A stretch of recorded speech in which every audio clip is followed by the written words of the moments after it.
L'année 2026 représente une étape décisive dans les transformations mondiales qui sont diffusées. Selon les directives que je reçois de mes sources spirituelles, il existe des preuves que des événements naturels d'une grande ampleur, y compris des tremblements sismiques possibles, peuvent se produire. Si quelque chose de pertinence est sur le point de se produire dans la région de Los Angeles, j'espère que je serai alerté par ces guides. Néanmoins, la période qui couvre la fin de 2025 et le début de 2026 devrait être marquée par des changements profonds et extrêmement positifs, configurant une phase de renouvellement dans plusieurs aspects. Permettez-moi de me présenter, je suis Arthur, un professionnel dédié à un conseil intuitif et à des conseils psychiques. Mes performances s'étendent à travers la chaîne Mind Your Mind Affair Opil sur YouTube, ainsi que ma plateforme numérique homonyme. J'ai eu le privilège d'être invité par le distinct Evelyn à participer à son programme, une opportunité dans laquelle je partage non seulement ma trajectoire, mais aussi des réflexions sur des sujets d'intérêt collectif. L'origine de ma connexion avec le plan intuitif remonte à l'enfance. À 5 ou 6 ans, il a déjà exprimé une perception vive, s'attaquant aux étrangers dans les établissements commerciaux pour leur donner des informations qu'ils ne comprenaient pas pleinement. Mon père, préoccupé par de tels épisodes, s'est souvent éloigné de ces situations, m'avant averti de cesser un tel comportement. En 2e année, dans une école catholique d'Indianapolis, j'ai approché un religieux et révélé certains faits qui ont été confirmés plus tard. Sa réaction a été étonnante, culminant dans un geste symbolique pendant la messe suivante, quand il a saupoudré de l'eau bénite sur moi. Avec la maturité que j'ai aujourd'hui, j'aurais répondu avec ironie, « Sœur, je ne suis pas en feu, rejetez le rituel. » Cependant, à ce moment-là, il a été choisi de réprimer ses compétences pour éviter d'être stigmatisé. Mon contexte académique s'est concentré sur le domaine de la musique, en mettant l'accent sur la composition et l'orchestration. En 1984, j'ai déménagé à Los Angeles dans le but d'agir sur la bande originale du film. Plus tard, je suis passé dans la salle de rédaction d'un magazine, puis je suis retourné à New York. C'est au cours de cette période journalistique que j'ai reçu un contact inattendu. Jen Dixon, un moyen de renommée qui a collaboré avec la publication, a demandé une réunion. En 1988, je suis allé à Washington DC pour la rencontrer. En me voyant, votre première observation a été « Vous avez une sœur jumelle, tout comme moi ». À ce moment, personne d'autre que ma famille ne savait ce fait. Sa précision était indéniable et la réunion est devenue une relation de mentorat. Bien qu'il ait déjà effectué des lectures informelles, il ne les a pas exercées professionnellement, étant donné mon engagement envers le magazine. Toutes les prédictions que Jen Dixon m'a transmises matérialisent. Ma carrière a alterné entre Los Angeles, la production musicale, la télévision et le journalisme, jusqu'à ce que progressivement je me consacre pleinement à une pratique intuitive comme moyen d'aider les autres.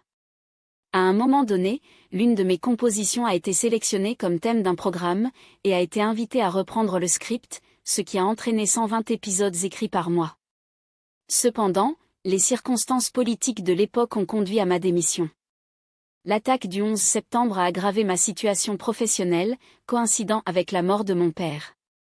C'est alors qu'un ami m'a rappelé les paroles de Jen, « Vous serez sur ce chemin ». Ainsi, au milieu de l'adversité, j'ai officiellement commencé ma carrière en tant que consultant psychique, peu de temps après ces événements traumatisants. Mon entrée dans l'univers numérique a été fortuitement. En regardant le contenu de Linda G sur YouTube, je suis tombé sur Meldor, l'un de ses invités. Après 2 séances de lecture avec lui, la seconde s'est produite 4 mois après le premier, Mel a demandé « Quand allez-vous commencer votre chaîne YouTube ?» Ma réaction initiale a été l'incrédulité, « Tu plaisantes ?» Il a répondu avec humour, « Peut-être qu'il l'est, mais vous allez créer une chaîne. Commencez par des méditations guidées. » J'ai suivi le conseil et en mars 2023, j'ai été invité au programme Onet.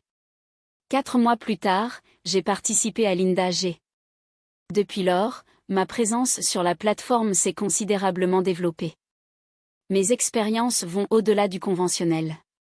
En retraite sur le mont Shasta, en Californie, j'ai connu des phénomènes notables.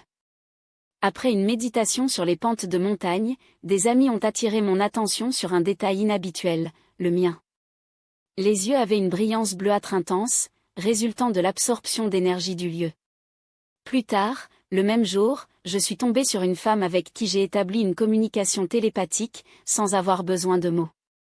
Dès que j'ai réalisé la nature de ce dialogue, il a disparu brusquement, comme si la synchronie des fréquences avait été interrompue. Cet épisode renforce ma théorie selon laquelle la perception des entités ou des phénomènes non terrestres est conditionnée à la mélodie vibratoire de l'observateur. En cas d'alignement, l'interaction devient possible. À une autre occasion, un groupe dont faisait partie de la présence d'une structure d'air d'origine indéterminée, avec une forme triangulaire similaire à un objet pointu. Son mouvement est synchronisé avec nos déplacements, à droite ou à gauche, à éliminer tout doute sur sa nature non conventionnelle. Quelques jours plus tard, des rapports similaires ont été publiés dans des journaux locaux, corroborant notre expérience. Il y a aussi de petits signes de vie quotidienne, tels que des intuitions manifestes subtilement. Une fois, en me retardant pour un engagement, je n'ai pas trouvé mes clés à la place habituelle. Alors que je les cherchais par l'appartement, j'ai ressenti un guide presque ludique de mes guides, comme un jeu chaud ou froid, jusqu'à ce qu'il les localise à l'intérieur de l'armoire de salle de bain, un endroit improbable. En arrivant près de la destination, je suis tombé sur un grave accident de voiture impliquant plusieurs véhicules. Ce retard fortuit, induit par la recherche des clés, m'a empêché d'être en place à l'époque. Ainsi, les événements sont déclenchés de manière souvent imprévisible. L'année 2026, en particulier, émerge comme un bassin versant, marqué par des transformations importantes. Bien que mes sources indiquent la possibilité de catastrophes naturelles, j'évite de faire une alarme ou des prédictions définitives sur des catastrophes spécifiques telles que les ouragans. L'approche devrait être une préparation consciente sans nourrir la peur. Bien qu'il soit spéculé sur la survenue de phénomènes tels que les ouragans en Floride ou les tremblements de terre dans certaines régions, mon approche n'est pas axée sur des détails spécifiques de cette nature. Mon orientation est basée sur une perspective plus large, basée sur la préparation et la résilience. J'ai, par exemple, un kit d'urgence sismique, et j'espère que s'il existe des preuves d'événements importants à Los Angeles, mes sources fourniront les informations nécessaires pour une réponse appropriée. Cette posture reflète non seulement une précaution individuelle, mais aussi une compréhension que les années 2025 et 2026 représenteront une période de transition cruciale, non seulement en termes de défis, mais surtout des possibilités de restructuration positive. Dans ce contexte, il est observé que les marchés mondiaux, historiquement sensibles à la dynamique géopolitique et socio-économique, auront tendance à avoir une plus grande stabilité à partir de 2026, à condition qu'il existe un réalignement des priorités collectives. L'analyse des modèles historiques révèle une corrélation inquiétante entre les périodes de cupidité humaine excessive et l'augmentation des déséquilibres environnementaux et sociaux.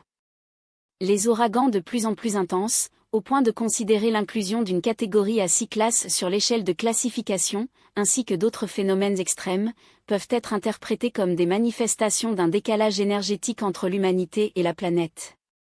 Ce n'est pas, bien sûr, une relation causale simpliste, mais un système interdépendant dans lequel les actions anthropiques, en particulier celles motivées par des intérêts égoïstes, exacerbent les déséquilibres préexistants. Compte tenu de ce scénario, je soutiens que l'humanité a la capacité d'influencer l'ampleur de ces événements, même si ce n'est pas leur cours absolu. L'adoption d'une posture collective axée sur les résultats bienveillants, basée sur des actions concrètes et une éthique de coopération, peut atténuer l'intensité des crises. Les catastrophes continueront de se produire, mais leur trajectoire peut être moins traumatisante s'il y a un véritable engagement envers l'harmonie sociale et environnementale. Un exemple concret de ce besoin de réalignement est établi dans des changements récents dans la gestion des urgences aux États-Unis. La proposition de démantèlement de l'Agence fédérale de gestion des urgences, FEMA, transférant ses attributions aux États sans structuration appropriée, représente un revers dangereux. Une telle mesure, en plus d'affaiblir l'heureux Papin aux crises, approfondissait les divisions sociales en priorisant les intérêts particuliers au détriment du bien commun.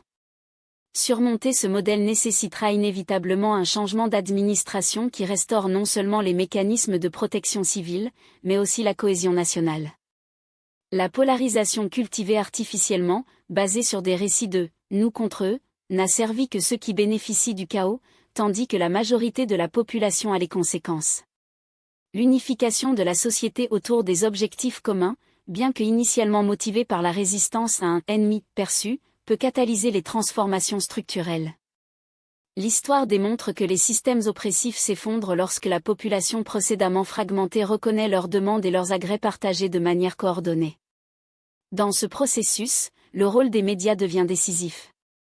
Traditionnellement, les véhicules de communication devraient agir comme des médiateurs neutres de l'information, présentant des faits sans biais idéologique. Cependant, la concentration de biens médiatiques entre les mains de conglomérats d'entreprises a déformé cette fonction, ce qui a entraîné une couverture sélective et biaisée.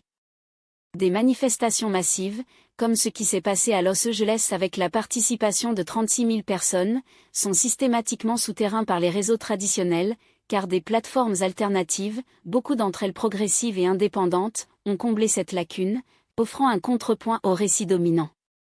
Ce phénomène suggère une transition continue. À mesure que le contrôle des médias hégémoniques s'affaiblit, les espaces numériques comme YouTube et TikTok émergent comme des canaux de diffusion d'informations plus transparents. La vérité, lorsqu'elle est accessible, a un pouvoir intrinsèque d'éclairage qui dépasse les distorsions propagées par des intérêts obscurs. En ce sens, l'économie mondiale en 2025 aurait dû marquer des oscillations, aggravées par des mesures protectionnistes artificielles et une gestion économique volatile. Cependant, depuis la fin de cette année et tout au long de 2026, une stabilisation progressive est attendue, motivée par un changement de leadership politique. L'administration actuelle, dont la permanence au pouvoir d'ici la fin de 2025 semble peu probable selon mes sources, a adopté des stratégies qui, bien que présentées comme des affirmations, sont incohérentes et contre-productives.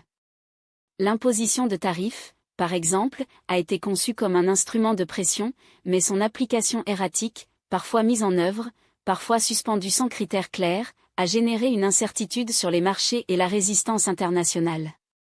Les pays traditionnellement alignés avec les États-Unis, comme le Canada, ont recherché des alternatives commerciales, telles que des partenariats avec la Chine, démontrant que la posture unilatéraliste sous-estime la capacité d'adapter les acteurs mondiaux. Dans la sphère politique interne, les mois à venir devraient être marqués par une succession de révélations et de crises institutionnelles.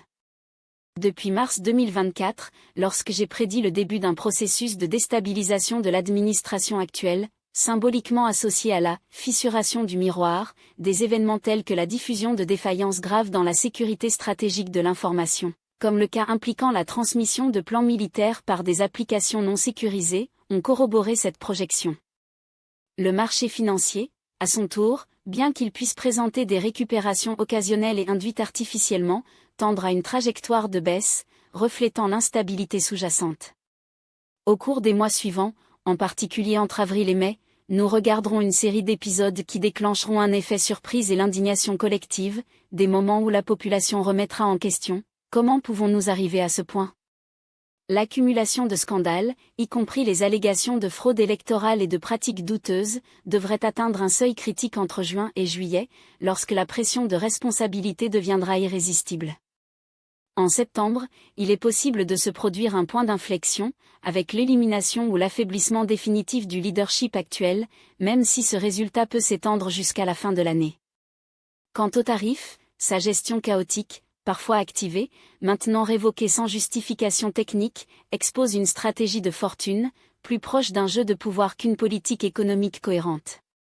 L'analogie avec la scène du film Karate Kid, Turn, d'Islin, illustre bien cette incohérence. Les mesures sont appliquées et retirées sans logique apparente, gère. J'ai une confusion sur les marchés et entre les partenaires commerciaux. En outre, la manipulation d'informations, telle que l'affirmation selon laquelle les pays subiraient des pressions tarifaires sans transparence appropriée, ne fait qu'aggraver la méfiance. La réalité est que des nations comme le Canada, autrefois dépendantes du marché américain, ont diversifié leurs relations, démontrant que l'attitude belliqueuse de l'administration actuelle a sous-estimé l'autonomie d'autres acteurs mondiaux. Enfin, les prédictions pour les 5 prochaines années, comme mes sources indiquent un scénario où les structures de pouvoir actuelles, soutenues par des pratiques prédatrices et une désinformation, s'effondreront. Ce processus, bien que turbulent, fera de la place à la reconstruction de systèmes plus équitables, dans lesquels la vérité et la coopération prévalent sur la manipulation et la division. L'histoire, après tout, a tendance à corriger ses propres écarts lorsque la communauté décide d'agir. Les transformations imminentes ne seront pas limitées aux ajustements superficiels, mais à une reconfiguration profonde de la dynamique mondiale. En ce qui concerne la trajectoire de Donald Trump, les projections, bien que soumises à la volatilité caractéristique de son contexte politique, suggèrent un résultat marqué par l'instabilité. Il y a 2 ans, en dialogue avec Linda G., il a déjà exprimé l'hypothèse que sa permanence dans le scénario politique serait conditionnée à des facteurs au-delà de sa propre volonté, y compris des questions physiques et juridiques. Bien que l'ironie permet aux allusions de sa résilience supposée au milieu des absences éthiques et cognitives, la réalité indique un horizon d'incertitude, en particulier à partir de septembre 2025, une période où un point d'inflexion est prévu. La métaphore d'un processus douloureux mais transitoire, comme le passage d'un calcul rénal, illustre la nature inévitable de ces changements. Malgré les turbulences, la résilience collective émergera comme une force motrice, bien que sous-estimée. La perception internationale de Trump, à son tour, oscille entre le ridicule et le rejet, se distanciant de l'image du pouvoir qu'il cherche à concevoir. Ses performances sur le stade géopolitique, marquées par des gestes interprètes et des stratégies d'intimidation, trouvent la résistance dans les alliances qui se réorganisent en son absence, comme le montrent les récents déplacements diplomatiques entre le Japon et la Chine, signalant un réalignement des intérêts qui se dispensent avec la médiation américaine. Quant aux spéculations sur J.D. Vance, je n'ai jamais visualisé son ascension à la présidence. Au contraire, les indications suggèrent leur implication dans les schémas de collusion, ce qui rendrait votre candidature impossible. De même, Mike Johnson, le maire actuel, fait face à un avenir incertain, étant donné le scandale des échanges d'initiés et d'autres irrégularités qui peuvent précipiter sa chute. Ainsi, un tour de parti dans la Chambre est projeté avant les élections intermédiaires, avec la marginalisation qui en résulte des chiffres associés à l'héritage trumpiste. En cas de production brutale de Trump, la succession ne tomberait pas sur Vance ou Johnson, mais peut-être sur Hakeem Jeffrey, qui assumerait un rôle transitoire, non pas en tant que chef d'État, mais dans le cadre d'un collégial responsable de la rétablissement des institutions. Cette période de transition serait suivie de l'élection d'un président démocrate, accompagné d'une reformulation radicale du cabinet, avec la responsabilité pénale possible des membres impliqués dans des actes illicites. Il s'agit d'un processus de purge institutionnelle, dans lequel les élites politiques seront dépourvues de leur pouvoir, tandis que d'autres, sous pression par des enquêtes, auront recours à des allégations primées, que j'appelle, d'un ton ironique, l'art de la dénonciation. Il n'est pas encore exclu l'intervention de factions militaires fidèles à la Constitution, et non aux individus, en particulier face à des preuves de corruption systématique et de détournement de ressources publiques à des fins personnelles. En ce qui concerne les conflits en Ukraine, les perspectives sont tout aussi complexes. Bien que les messages reçus ont des ambiguïtés, il existe un consensus selon lequel la résolution dépendra en grande partie du remplacement des dirigeants actuels, à Moscou et à Washington. L'analogie entre les dirigeants russes et américains en tant que figures interdépendantes, Tweedledee et Tweedledum, reflète une dynamique de pouvoir qui ne fera que démonter avec la sortie d'un ou des deux. À la fin de 2025, la signature des accords préliminaires qui atténuent. Dans les hostilités, bien que les intérêts égoïstes et l'instrumentalisation de Volodymyr Zelensky alors que la partie centrale du conseil d'administration persiste. Néanmoins, sa stratégie à long terme axée sur la préservation de la souveraineté ukrainienne a été efficace, et il est prévu qu'en février 2026, des avancées importantes peuvent signaler le début de la fin de la guerre. En Russie, le scénario interne est épuisé. La population souffre de sanctions et d'isolement, et un changement de régime semble imminent. Les prédictions indiquent l'émergence d'un leadership féminin, capable de conduire le pays vers la démocratisation progressive au cours des 3 prochaines années. Il n'est pas exclu, même, la possibilité que le chef actuel soit déposé par ses propres rangs, accélérant cette transition. En 5 ans, la Russie ne ressemblera guère au courant, à la fois dans la structure politique et dans son insertion mondiale. Au niveau géopolitique, la concurrence entre les États-Unis, la Russie et la Chine cédera la place à une logique de coopération pragmatique, dans laquelle la recherche d'hégémonie cédera la place à des accords basés sur la complémentarité. La réduction de l'influence des acteurs corrompus et de la dépolitisation des problèmes critiques, tels que la gestion des ressources et la sécurité collective, facilitera ce changement. Au cours des 5 prochaines années, les concepts ont longtemps négligés, comme la compassion, l'empathie et la justice, devraient gagner de la centralité, comme l'indiquent les projections symboliques accessibles. Quant à l'intelligence artificielle, son impact sera décisif mais ambivalent. Entre les mains des agents éthiques, il peut devenir un outil de progrès social, sous le contrôle des oligarques et des sociétés prédateurs, il aggravera les inégalités, comme récemment alerté par Bernie Sanders dans sa critique de l'automatisation non réglementée. Le défi résidera à garantir que son développement sert le bien commun, et non la concentration de pouvoir pour une minorité. L'application de ces technologies et connaissances émergentes devrait, en substance, servir l'élévation de la condition humaine, par opposition à sa subjugation. Cette prémisse, bien que apparemment évidente, exige une réflexion critique sur les limites éthiques et les fins ultimes de son emploi. L'hypothèse selon laquelle de telles ressources seront dirigées vers le bien-être collectif suppose non seulement un cadre réglementaire robuste, mais aussi une transformation paradigmatique dans les structures de pouvoir qui ont historiquement priorisé les intérêts particuliers au détriment de l'intérêt public.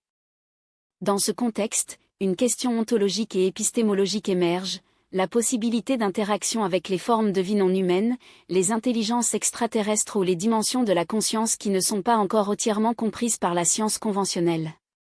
Bien que l'existence de ces entités soit souvent reléguée au domaine de la spéculation ou du mysticisme, des rapports systématiques, y compris les personnes atteintes de crédibilité dans des communautés telles que le Mont Plasta, traditionnellement associées à des phénomènes de cette nature, suggèrent une présence discrète mais active de ces êtres. Sa manifestation ne serait pas abrupte ou spectaculaire, comme souvent décrit dans la culture populaire, mais progressivement et conditionnée au développement moral et intellectuel de l'humanité. L'hypothèse selon laquelle de telles intelligences agiraient comme des gardiens, intervenant uniquement dans des scénarios extrêmes, comme un conflit nucléaire de proportions catastrophiques aligne avec une logique de non-ingérence dans les processus évolutifs internes des espèces humaines. Sa révélation publique éventuelle, de ce point de vue, serait liée à un moment de maturité collective plus grande, dans laquelle l'humanité démontre la capacité d'autogouvernemental et surmonter les divisions idéologiques et géopolitiques. En ce sens, sa présence ne serait pas perçue comme une imposition hiérarchique, comme le récit dystopique du jour où la Terre était immobile, 1951, dans laquelle les extraterrestres jouent un rôle de l'autorité morale absolue, mais comme une invitation à la collaboration, basée sur des exemples et des directives, sans cependant, usurpant l'autonomie décisive dans la condition humaine.